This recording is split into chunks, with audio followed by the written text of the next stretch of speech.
গুয়াতেমালায় একটি যাত্রীবাহী বাস ভয়ানক সড়ক দুর্ঘটনার শিকার হয়েছে। এতে কমপক্ষে ৫৫ জন নিহত হয়েছেন, আহত হয়েছেন আরও অনেকেই। মধ্য আমেরিকার দেশটির একটি হাইওয়ে ব্রিজ থেকে বাসটি খাদে পড়ে যাওয়ার পর হঠাৎের এই ঘটনা ঘটে।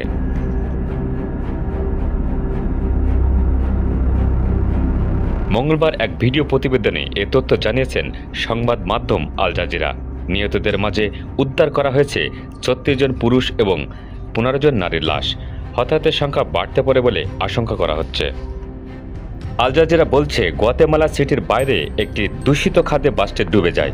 সেখানে অন্তত ৫৫ জন মারা গেছে, অন্যান্যরা আহত হয়েছেন বলে গুয়াতেমালার কর্মকর্তারা জানিয়েছেন। শহরের ফায়ার সার্ভিসের মুখপাত্র মাইনর রোয়ানো বলেছেন, ধ্বংসাবশেষে আটকে পড়া অন্যান্য লোকদের বাঁচানোর চেষ্টা চলছে এবং তাদের মরদেহ প্রাদেশিক একটি মর্গে পাঠানো হয়েছে।